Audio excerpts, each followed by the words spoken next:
नमस्कार। इन खबर में आपका स्वागत है। देश में कोरोना का कहर बढ़ता जा रहा है। दुनिया में मृतकों की संख्या 1 लाख को पार कर गई है, जबकि भारत में ये संख्या 250 के आसपास पहुंच गई है।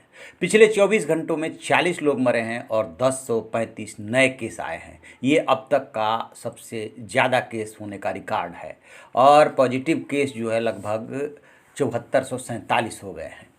तो इस तरीके से भारत के पेशानी पे बल बढ़ता जा रहा है कि लॉकडाउन के बावजूद केसेज बढ़ रहे हैं। बट इस बीच में जो खबर आ रही है वो बड़ी खबर है और वो ये कि 8 जमातियों ने विदेश भागने की कोशिश की थी। तबलीगी जमात के लोगों ने निजामुद्दीन मरकज़ से में पहुंच करके और वहां से निकल करके पूरे 18 राज्यों में कोरोना को फैलाया। ये बात किसी से छिपी नहीं है। फैलाया शब्द इसलिए इस्तेमाल कर रहे हैं क्योंकि इन्होंने प्रशासन के साथ कोऑपरेट नहीं किया। खुद आकर के ये नहीं कहा सामने कि हाँ हम वहाँ गए थे और हमारी जांच की जाए, बल्कि प्रशासन को इनसे संपर्क साधना पड़ा। उत्तर प्रदेश से जो खबर आ रही है वो खबर ये आ रही है कि 200 से अधिक जमाती अचानक गायब हो गए हैं और उनके संपर्क में जो 300 लोगों के मोबाइल फ़ोन थे वो स्विच ऑफ हो गए हैं। ये उनके संपर्क में थे। इनसे लगातार पुलिस संपर्क कर रही थी, उनकी जानकारी ले रही थी। इसी तरीके से महाराष्ट्र में 57 लोग जो है अभी तक पुलिस प्रशासन और स्वास्थ्य महकमे से संपर्क नहीं किए हैं, ये सबको पता है। और तेलंगाना वगैरह से भी ऐसी खबरें आ रही है। लेकिन जो दिल्ली से खबर आई कि 8 जमातियों ने स्पेशल फ्लाइट करके, चार्टर्ड फ्लाइट करके इंडोनेशिया भागने की कोशिश की थी। लेकिन इसका खुलासा ऐसे हो गया कि जब आप विदेश जाते हैं तो आपको कई जगह से क्लियरेंस लेनी पड़ती है।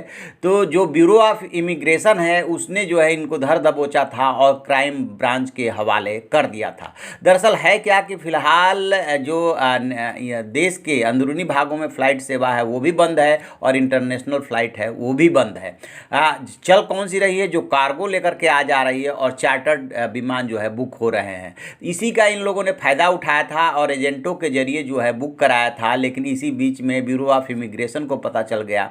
चार्टर विमान करने का तरीका यही होता है कि सबसे पहले नागर विमानन महानिदेशालय से उसकी अनुमति ली जाती है और उससे अनुमति मिलने के बाद जितनी भी एजेंसियाँ होती है वो उसमें इन्वॉल्व हो जाती है। जैसे इमिग्रेशन हुआ, सिक्योरिटी क्लियरेंस हुआ, वो सब कुछ आपको लेना पड़ता है। तो बताया ये जा रहा है कि इन्होंने जो है एजेंटों के थ्रू ये टिकट बुक कराए थे और जैसे ही ये इंडोनेशिया जाने के लिए वहाँ पे पहुँचे थे एयरपोर्ट पे, तब ब्यूरो ऑफ इमिग्रेशन जो है एक्टिव हो गया था और इनको पकड़ लिया था। इस तरीके से इस पूरे मामले का राज खुल गया। आपको एक बात बता दें कि जो यहाँ पे मरकज़ में लोग आए थे उसमें 2041 विदेशी थे और ये 67 देशों से आए थे।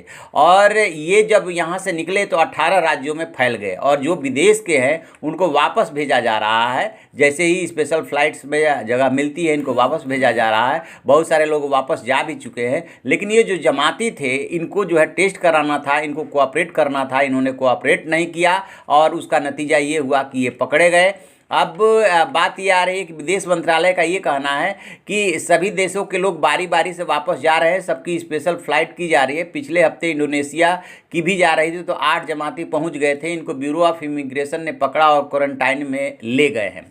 ठीक है, तो ये जो एजेंट है इनसे जो है अब दिल्ली पुलिस क्राइम ब्रांच ने जो है सूची मांगी है कि कितने विदेशियों ने आपसे संपर्क किया है और उसमें से ये खंगाला जा रहा है कि कितने जमाती है। क्या ये 8 ही जमाती हैं जो विदेश अपने देश को या विदेश भागने की कोशिश कर रहे थे या और भी लोग हैं? तो वो सारी जानकारियाँ निकाली जा रही है। क्राइम ब्रांच के सोर्सेज बता रहे हैं कि मरकज़ में आए विदेशी मुल्क के 21 से ज़्यादा लोगों के फ़ोन स्विच ऑफ है। तो यही पुलिस को परेशान कर रहा है कि ये कहाँ हैं। तो दिल्ली हो, लखनऊ हो, मुंबई हो, सब जगह जो है जमाती कोऑपरेट नहीं कर रहे हैं, जिसकी वजह से केसेज बढ़ते जा रहे हैं और उनको उन पे नज़र रखी जा रही है ताकि उनका टेस्ट करके क्वारंटाइन किया जाए और इलाज किया जाए। लेकिन वो हैं कि मानते नहीं। तो आप ऐसी खबरों के लिए देखते रहिए हमारा डिजिटल चैनल इन खबर। Thank you.